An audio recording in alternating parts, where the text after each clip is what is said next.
New Thought Media Network. We are a global broadcast network of positive music, media, and entertainment, inspiring humanity's evolution along the journey of enlightenment and creating a world of love, peace, empowerment, and prosperity for all. New Thought Media Network. Positively inspiring.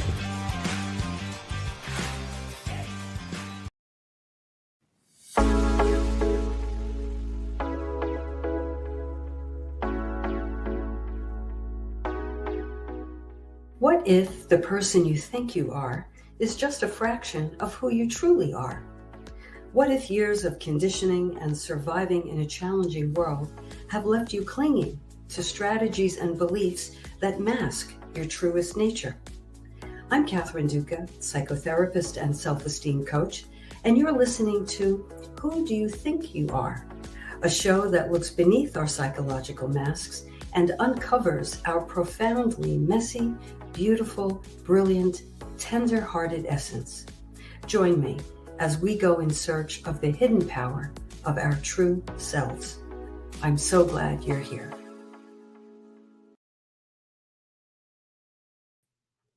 I am so glad you're here tonight. Welcome to Who Do You Think You Are? A podcast to help you learn how to have the highest regard for yourself, how to live from a place of self-respect and self-love, and how to make yourself a priority in your own life. Meet me here each week for curated tips and strategies designed to help you drop your psychological masks, or at least loosen them a bit, connect with your truest essence, and simply live more easily. Because we know that when we approach life this way, we naturally have more generosity, more room, and more love for others. And isn't that a beautiful thing? Dear listeners, welcome to a brand new year. I want to wish you all a happy new year. You know, I always feel that the word happy on Happy New Year should almost have kind of a drop-down menu. Because when I think of Happy New Year, happy, I don't know. I think there may be better words to wish for one another. See what you think. I wish each of you listening a fulfilling year ahead. I wish you a meaningful year ahead. Of course, I wish you a healthy and peaceful year ahead. Peace of mind, health of body and mind and heart. And I wish you a year of connection and camaraderie and community. So when I wish you a happy new year, please know that this is the drop-down menu that I'm thinking of and what I wish for each of you, for each of us this year. You know, many people, I'm stating the obvious here, but many people look at the new year as a fresh opportunity, a clean slate. If the previous year were an Etch-a-Sketch, for those of you old enough to know what that toy is, Etch-a-Sketch, you kind of make drawings with magnets and then you can turn the thing over and shake it up and it has a clean slate. So for those of you who tend to begin each year with a fresh Etch-a-Sketch, perhaps you make what we call New Year's resolutions, right? How many of you have made those resolutions? I know I certainly have. But I think that New Year's resolutions can be a tricky thing because we tend to make them year in and year out, don't we? And what typically happens a few weeks after the new year, I don't know, by mid-February, or it varies, but oftentimes those resolutions are cast by the wayside and we find ourselves back at square one, don't we? So I think what that does is that gives us a chance to lament our ability to be successful. We can be hard on ourselves. We can be harsh, self-critical, punitive. The negative talk in our head can start. What's wrong with me? I started out with so much motivation. I was going to lose those 10 pounds, et cetera, et cetera. So I think that it's a tricky thing, resolutions. I think there's another way to go. And I'd like to talk about that tonight. Because I think New Year's resolutions also are kind of more externally driven. I want to lose those 10 pounds so I'll look good at the wedding. I mean, that's not the only reason, of course, but I think these resolution-y things tend to be these, these externally driven reasons. They tend to be sweeping, I want to lose, I said 10 pounds, but for some people, I want to lose all the weight, or I want to, start a brand new business. And not that there's anything wrong with that, of course, but I think these sweeping desires, I think, are rather incomplete. And I think there's more we can do if we look where? Within. That's often, if not always, the case. To look within for answers, to look within for resources, to look within for purpose. So I think what's more purposeful and deeper, and I think has the potential for lasting results and a feeling of fulfillment is, and I'm going to frame it this way, making promises to ourselves. Making promises. And then going about our days in January, doing what we can to keep those commitments to ourselves. Many of us, most of us, are very good at making promises and keeping them where other people are concerned. Isn't that true? You've held space for people, you've shown up for people, you've done favors for people, right? You're probably quite good at keeping your promise to others. But when it comes to keeping promises to yourself, that may be a bit more of a challenge.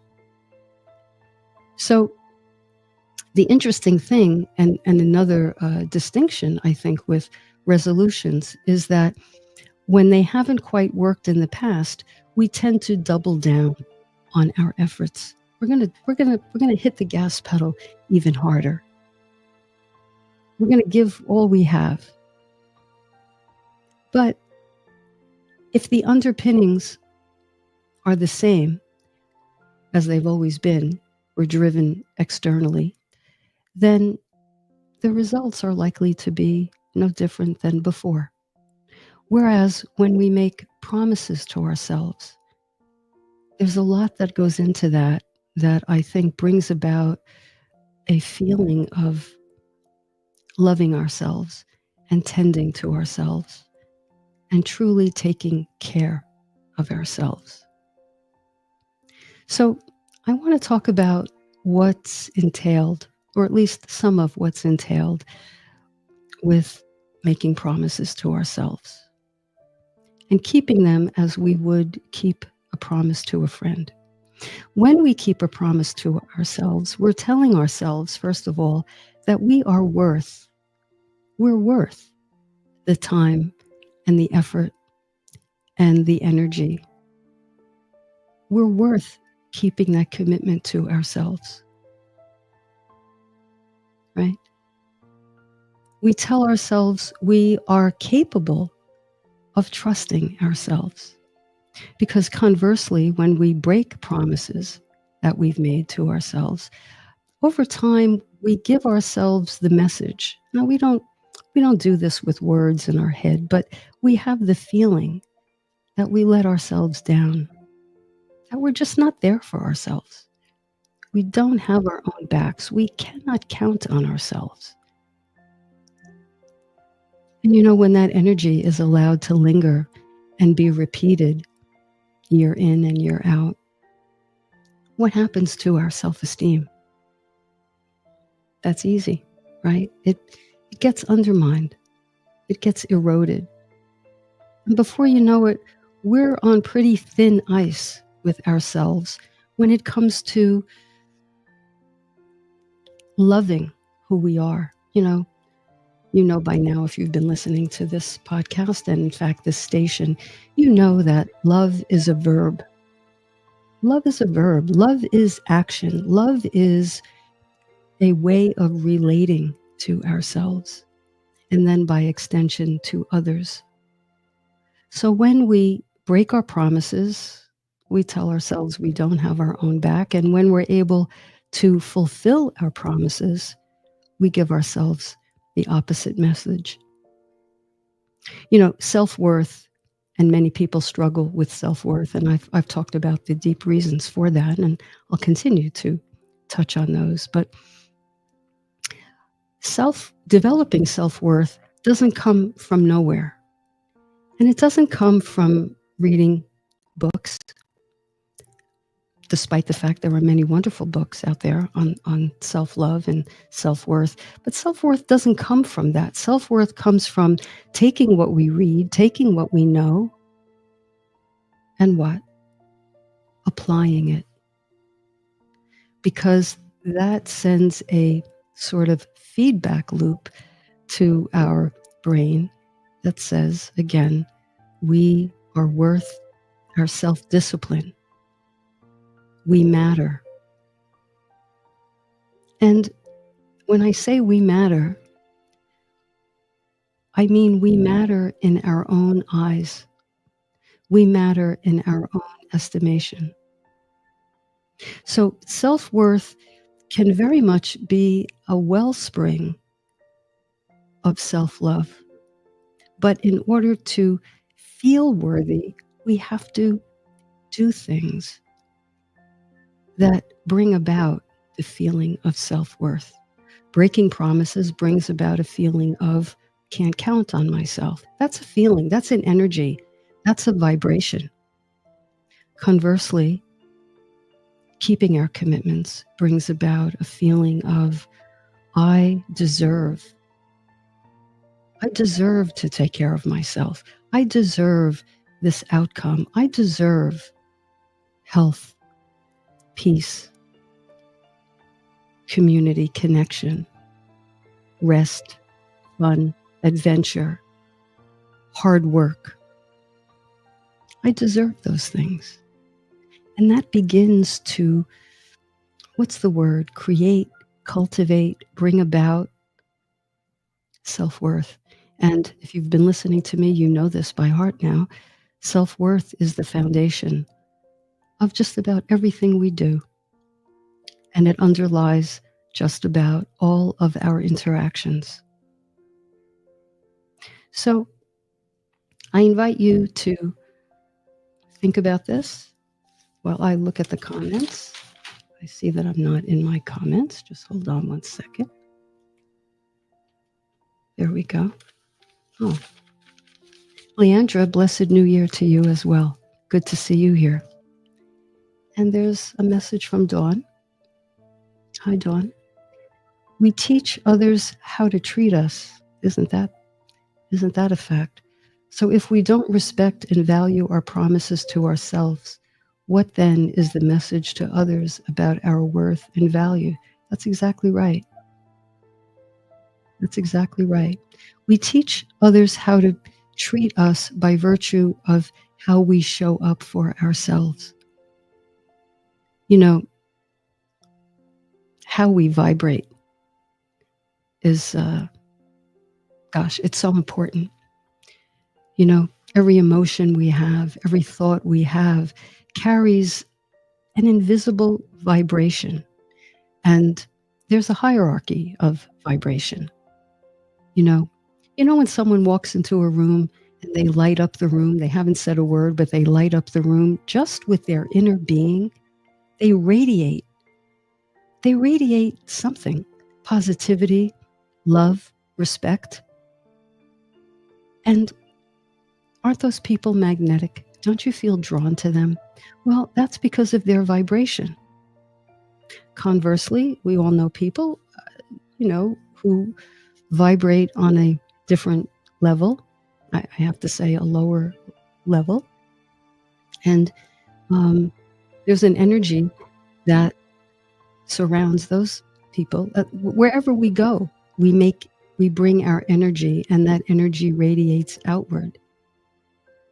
And then you know about the law of attraction. The law of attraction is based on the law of radiation. That which we send out is matched by the universe and the people in it, and they radiate back to us.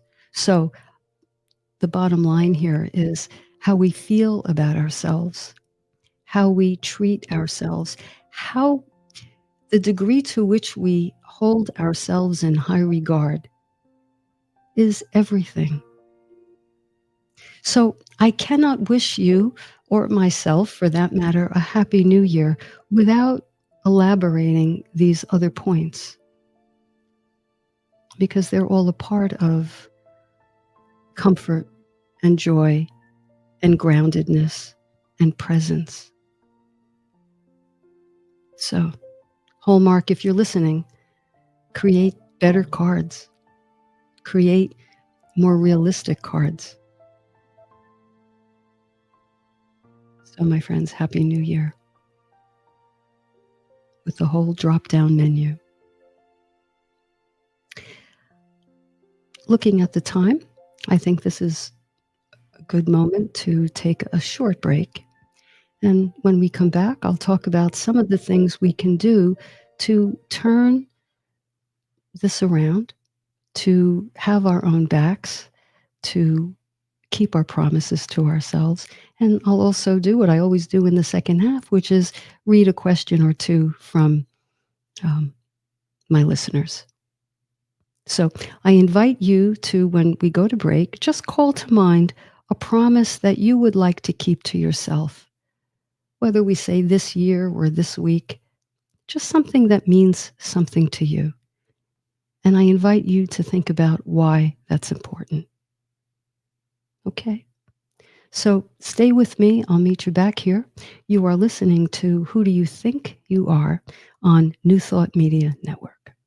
Please help us say thank you to our organizational sponsors, including the Hefferland Foundation, Affiliated New Thought Network, International New Thought Alliance, Science of Mind Archives and Library Foundation, Center for Spiritual Living Denver, Center for Spiritual Living Midtown, New Thought Philadelphia, Planned Happiness Institute, Summit Center for Spiritual Living, One Heart Retreats, Center for Spiritual Living on the Lake, Unity Kitchener, Unity Spiritual Center Ottawa, Om Center for Spiritual Living, Satya Center, Begin Within Ministries, Center for Spiritual Living North Jersey, Unity of Savannah, and the Center for Spiritual Living Seattle,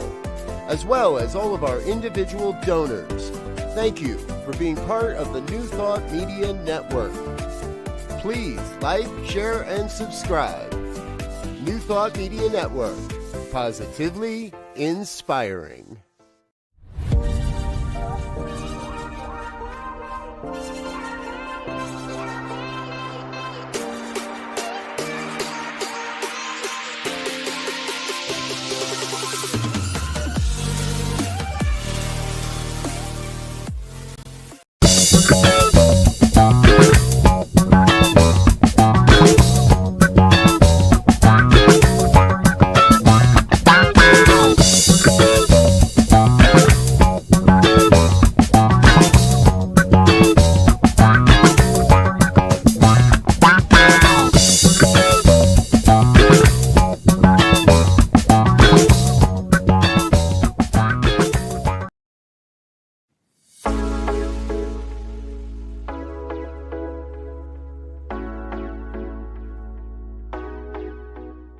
What if the person you think you are is just a fraction of who you truly are?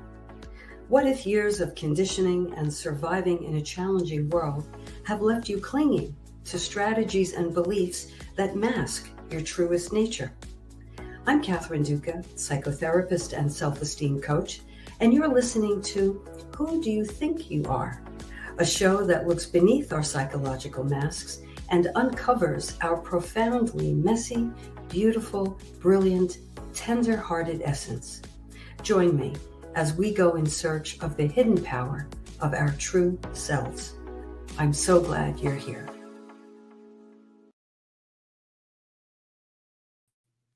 And welcome back. If you're just joining us, we are talking about keeping promises to yourself. I always have my podcast topic match my newsletter topic, and I have a newsletter that goes out every Sunday morning. And if you'd like to get on that list, by the way, just email me at Catherine@catherineduca.com, and I'll be sure that in short order, you receive a copy of the newsletter.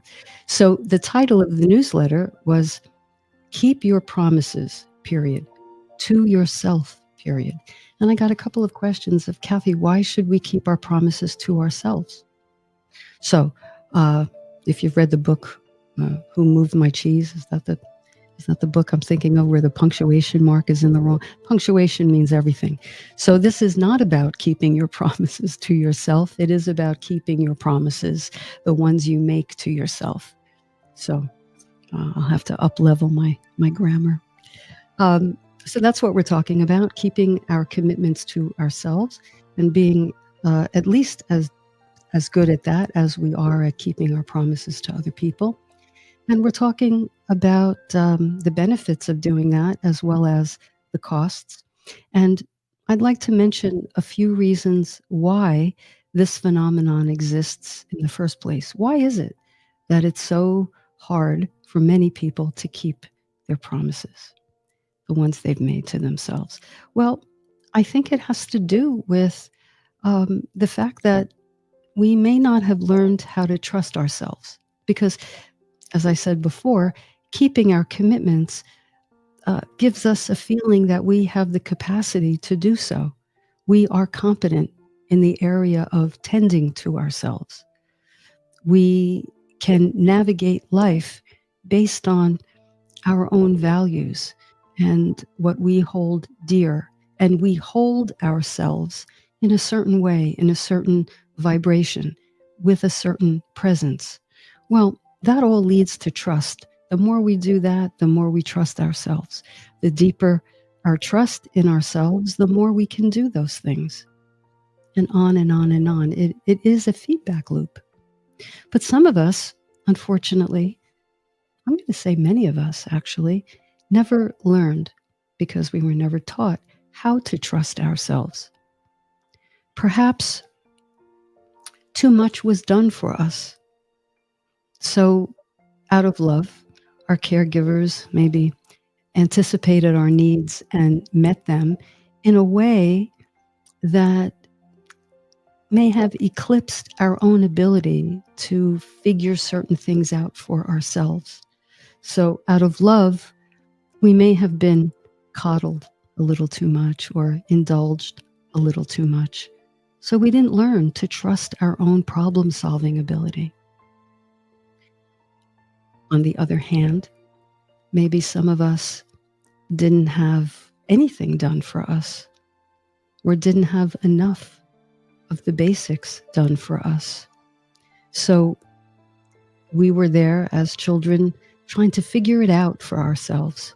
Maybe we're still trying to figure things out because we weren't taught, we weren't shown, perhaps we didn't have modeling for a certain pathway.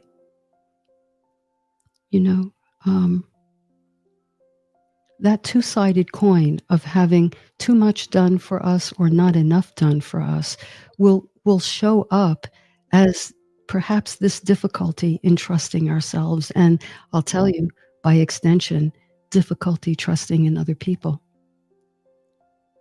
difficulty trusting perhaps in someone's love for us. Because one has to be a certain kind of secure inside to be open and receptive to love. I could do a whole show on that, and I will. But that's the basics. So that two-sided coin, keep that in mind. It could be that we were talked out of trusting ourselves. Maybe we knew what to do. Maybe we read the vibe in our family. Maybe we were aware of some things in our household that may not have been the healthiest, but we were talked out of that. We were told, don't be silly. It's your imagination. It's not really happening. You know how dad is. That's just mom being mom. And our instincts, oftentimes our correct instincts, were not validated. We were talked out of what we knew to be true. And so that eroded our self-trust and our ability to evaluate and our ability to be discerning. So those are two counts on which trusting ourselves may have been lighter than it should be. We can lack a basic sense of entitlement. Now, that's a tricky word. So when I say entitlement, I don't mean entitled, like take what you want, the world owes you, entitlement. No, I mean entitlement, the kind of entitlement we all share. Each of us has the right to take up space on this planet. Each of us has the right to express our voice. Each of us has the right to ask for what we need. And so if we lack those basic entitlements, we are not going to be rooted and grounded. We're going to be sort of hovering, looking for validation from other people. Is this okay? Is that okay? Am I okay? You see how that happens? And this can give way to a general feeling, a general vibration that I'm just not good enough. I don't qualify for love. I don't qualify for someone counting on me. I don't qualify for counting on myself. I'm not enough. And you know, an interesting thing happens when we don't feel like we're enough. Nothing feels like it's enough. When we don't feel like we're enough, we can't, it's like we have a hole within us. There's a leak of some sort. There's no bottom, right? And so when there's no bottom, there's a type of emptiness that results. And what do we do about that? Well, we try to put all sorts of things in there to plug up that hole. We do it in so many ways, you know. I mean, is there enough, are there enough carbs on the planet to fill the void that comes from my parents did too much for me, or they didn't do enough for me, or I didn't get validated, or they told me, I didn't know what I was talking about when I knew exactly what I was talking about? Are there enough carbs on the planet to address that, to fill that hole? No. Can you go to the mall? I mean, can Amazon deliver enough to fill that void? I don't think so. I don't think so. Is there enough alcohol? Are there enough drugs? Can you scroll enough? Can you get enough likes or followers to fill that particular hole? Some experience it as an abyss. Cover it up, put masks, polish the facade, get stuff, have things look pretty, be made up. Oh, enough about me. I've tried those things many, many, many times for many years. I have to say, they die a hard death. I still have to watch myself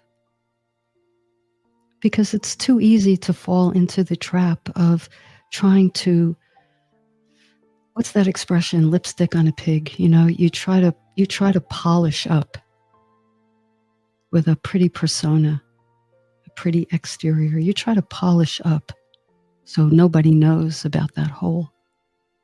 This has a long tail to a New Year's, if you will, resolution, or what we're talking about here, keeping our promises to ourselves. This is why it doesn't work. This is why you can promise each and every January and double down and hit the gas harder. Because guess what? You have the other foot on the brake of everything I'm talking about. Hit the gas, pump the brake at the same time. What happens? You spin your wheels. What happens? You burn rubber. What happens? Your self-esteem erodes. What happens? You feel badly about yourself. So, I hope I've conveyed the importance of trying to wrap your mind around the sacredness of keeping promises to yourself. Because there are specific, concrete, tangible things we can do to work with ourselves. It's not a pass-fail. It's not a, I did it, then I didn't do it. It's not a light switch. We talked last time or the time before about either or kind of thinking, black or white, yes or no, good or bad, success or failure, right? We covered that. This is not, we don't want to apply that paradigm to this kind of thing. So no light switch, more like a dimmer. We're going to work with ourselves. So I invited you during the break to think about one promise you'd like to make and you'd like to keep. And I asked you, or I'm asking you now, to visualize how you would feel if you were able, inch by inch, or perhaps drop by drop, nothing sweeping, no gushers, no jump off the high dive, drop by drop. That's the surest way. That's the surest way to achieve something. Slowly, but what do I always say? Systematically. And that will get you there. So there are things we can do. So, number one, now these will sound, none of this will strike you as new, I promise you. But I hope in the putting it all together with the backdrop of the conversation so far, I hope it'll give you a new outlook. And I hope you will feel empowered to take this on.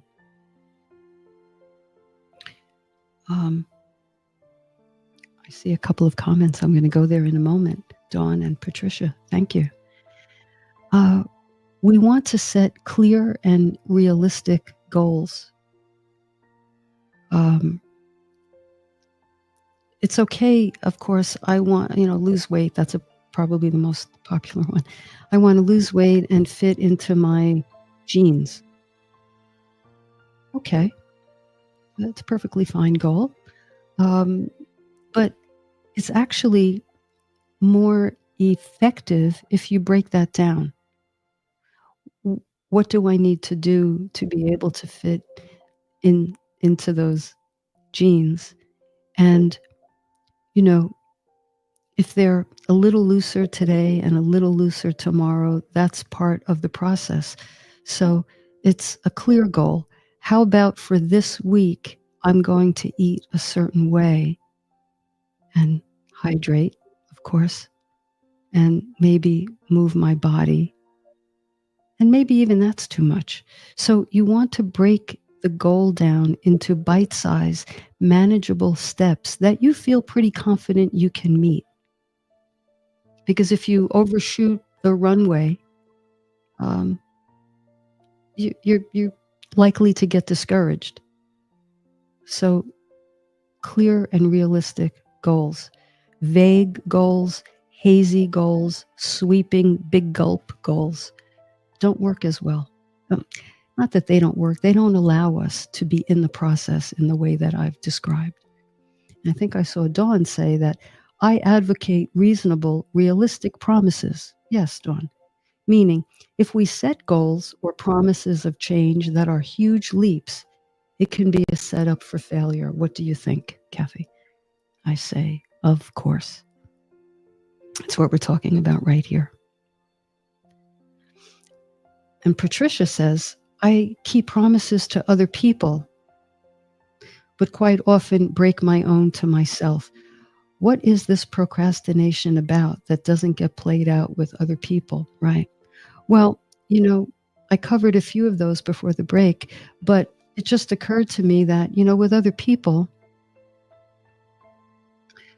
first of all, so many things. Number one, easier to give than to receive, even if we're the recipient of our own benevolence. It's still easier to give than to receive. Then we bring in the notion of judgment. When we fulfill our promises, and not that this is necessarily the main driver, but it might be one of the top, people will hold us in esteem. People will like us. We don't want to disappoint people. We don't want to disappoint people because we care about them. We don't want to disappoint people because we don't want to lose them. We don't want to have them angry with us. So, people pleasing comes into this. This doesn't mean we're not a good person by nature and we don't want to really help people. Of course, that's there. But another layer or two that I think contributes to self-procrastination are these things. When it comes to ourselves, we can easily think, oh, I didn't get to it. I'll do it tomorrow. I'll take better care of myself tomorrow. I'll eat more in the way I know serves me tomorrow. It's just me. I'll get to it. But you look at your watch and the time could be never. So I think that's in there, Patricia. Tell me if that answered your question or if it sparks something more. Janine, small incremental change can be so powerful. I did not engage in goal setting or making resolutions this year, just gradual habit formation. Then outcomes happen organically. Yeah, I wish I had said that, Ginny. That's beautifully said. Beautifully said. Incremental. And then I'm going to add to that the why. The why. Yes, it did, Patricia. Answered your question. Good. Tick, tick, tick. Good. It's important when we find that we don't meet our promise to ask ourselves why. Is it a worthy problem? It is, if I do this, I'm going to be successful. And being successful brings up other concerns. What if I'm successful and my best friend isn't? What if I'm successful and I get noticed? What if I get acknowledgement or accolades? Oh, what if people pay attention to me and I'm not used to that and I'm uncomfortable with that? So we always have to peel it back and look at what the why, what our why is, or our why not. I didn't do this. I didn't do what I said I was going to do because. Now, you're going to hit top layer reasons. You're going to hit because I didn't have the time, because I was busy, because someone called and I was on a long conversation. But look below those external reasons, because we know, we know that when we have something as a priority and we want that for ourselves, we don't let things get in the way. Not habitually, anyway. Of course, there's always the unforeseen, but I'm talking about habitual patterns. Right? So we're setting clear, realistic goals. We're not doing anything sweeping.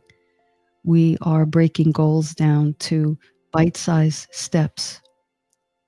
Maybe we want to create a routine for ourselves. If I want to do X or Y, maybe I'm going to give time to that task and I'm going to build it into my schedule. Maybe I'm going to put it on my calendar. Maybe I'm going to decide to do it when I wake up in the morning or before my bedtime ritual. Or maybe I'm going to do it on my lunch hour. Whatever the case is, we envision giving it the priority in our schedules that we would to another person or to a business meeting or, a luncheon date with a friend. We put it, we block it in. So simple. We know this, but doing it, practicing it is where the payoff really exists. And another thing I want to say, this is so important. I've begun this myself, actually, and that is accountability. Accountability.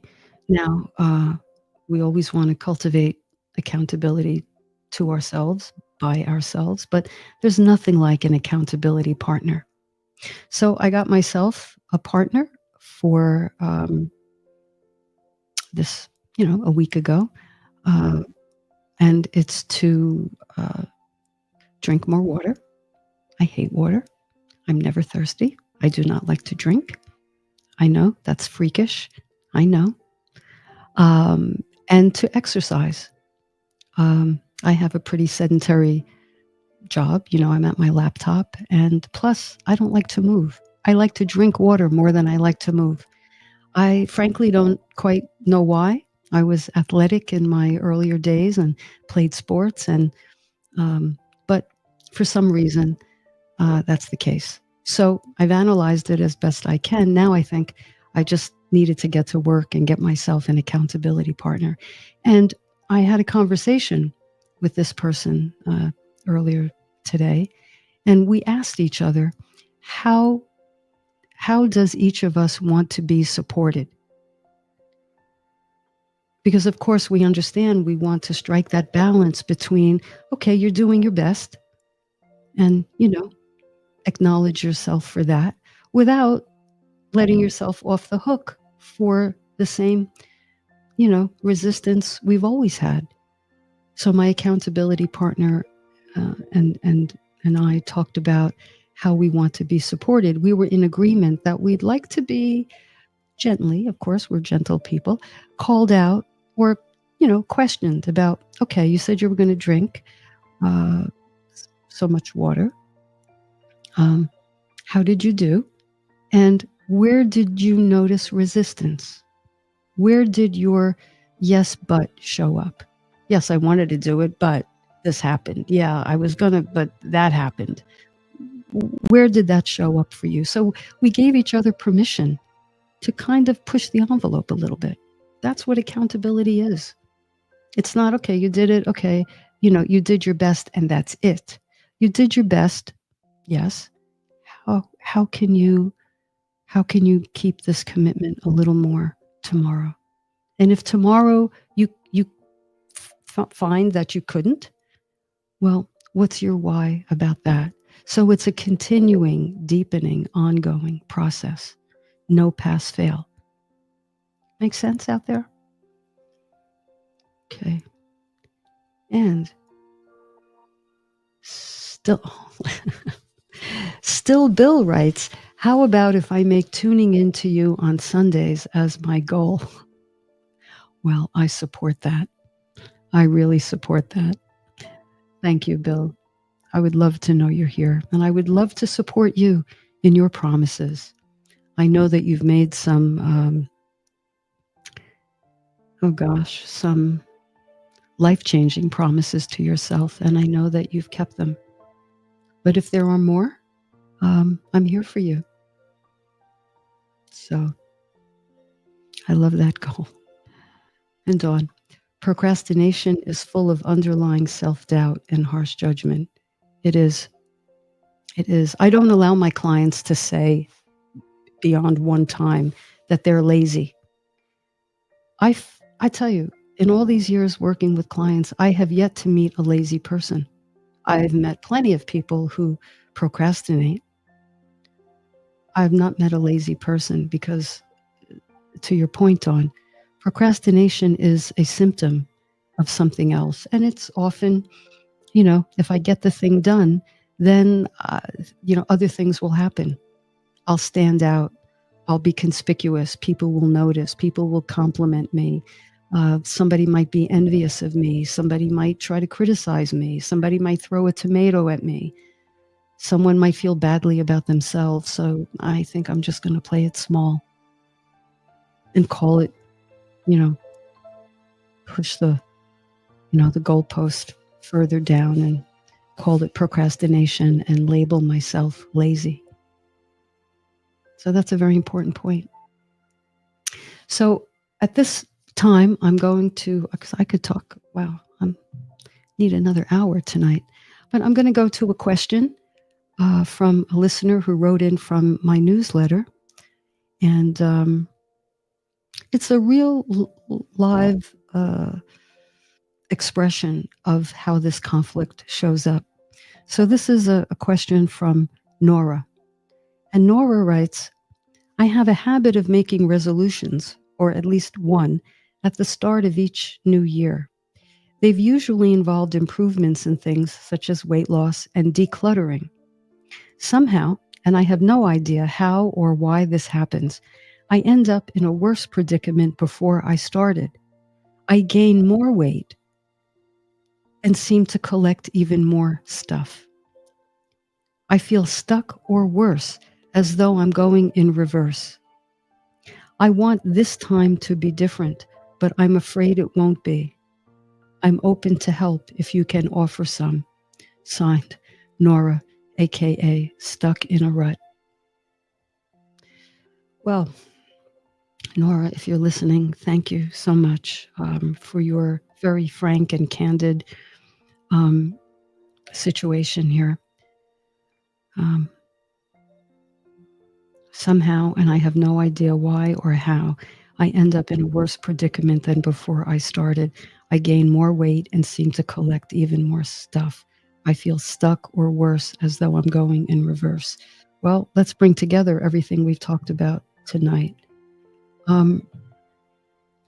Nora, my suggestion would be that you, if you can, that you take the focus off of the task and bring it more within yourself. Connect to why this goal is so important. I mean, of course, anyone listening can think of the obvious, but what is the most important reason for this for yourself? And then I invite you to ask yourself very quietly, be very still, create a space to hear yourself. Do you feel you deserve that feeling? Do you feel you are worthy of that, of living and embodying that outcome? Because if the answer is no, then write me another question, because we'll have something else to talk about there. If your answer is yes, you do feel worthy, no reason not to, then I invite you to embrace your worthiness as you would a child, as you would an innocent young person, dare I say, the little person in you, the child within, and embrace that and say, yes, sweetheart, you are worthy of feeling comfortable, of feeling good in your own skin, of feeling healthy, of feeling your body,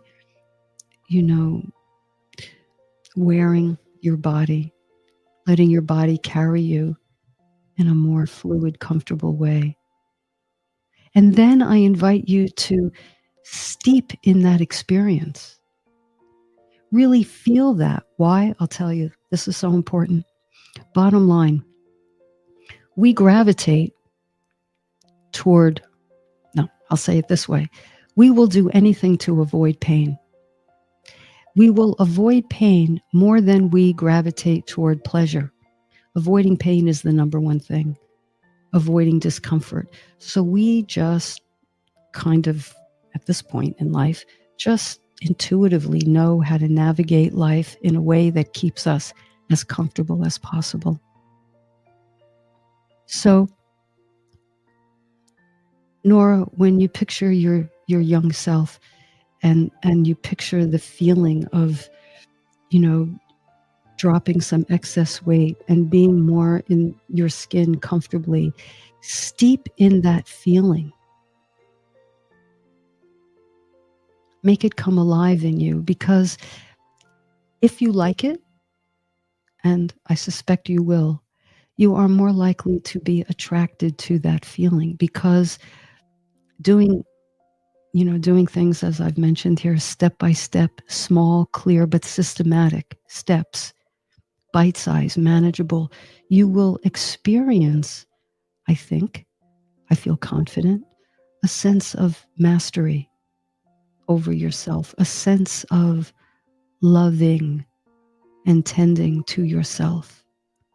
And I submit to you that is going to feel more delicious than just about anything else. Your own self-love and self-respect, I think, will be something you will want to savor. So take your eye off of the goal, off of the task, and bring it into yourself and think, am I worthy of having that outcome come true? Am I worthy of embodying the way that would feel? If the answer is yes, live in that vibration, bathe in that vibration, bask in it until you embody it. And then I think, as Janine said, your progress will feel more organic, less like have-tos, less to do, and more, I like this, I want to. And isn't that the whole goal? To shift from I have to I get to, I want to, and I love to. I love to love myself. It's not selfish. It's not self-centered in the way we normally think of being self-centered. I'll tell you what's going to happen. You will up your vibration. And when this kind of vibration is elevated, there is no arrogance associated with it. And there is, it's not about ego or superiority or anything like that. It is about being in it for the enjoyment of the experience. And that changes us. And it does two things. It does many things, but I think it makes us more magnetic, just because who doesn't want to be around that? And you know what else it does? It gives people a quiet, wordless permission to do that as well. It's the I'll have what she's having. I'll never forget, I'll say quickly because we're almost out of time. The very first time I got this, it was when I was new to this philosophy, religious science of mind, and I was studying at the Center for Spiritual Living, North Jersey. And I was on my way to a class, and I had to get gas. And I was at a gas station. I rolled down the window, and I just said, please, whatever, regular, please, credit card, something like that. And the attendant said, what's with you? You seem so happy. And I said, I am. Nothing happened to me, nothing spectacular. It was a regular old, Tuesday night. And he kind of said, I want what you want. I want what you have. Excuse me. I want what you have. Just from rolling down the window, because that was my energy. I loved myself. And without, consciously thinking about it, I think I loved everyone, including him. And he got it. And it was a very sweet moment. And so, dear listeners, on this January evening, I wish you a happy New Year. Happy in all the ways we've talked about. I wish you a year where you resolve not to change who you are, but a year in which you resolve to be who you are. Take good care of yourself. Stay connected this week to those of us in the ethers who went through this conversation together. I thank everyone who contributed in the chat. And to anyone who may be listening in the future, I feel connected to you too. I don't know who you are or when you'll be listening, but I just feel just a commonality and just a connectivity to everybody. So let's take one another with us. Okay?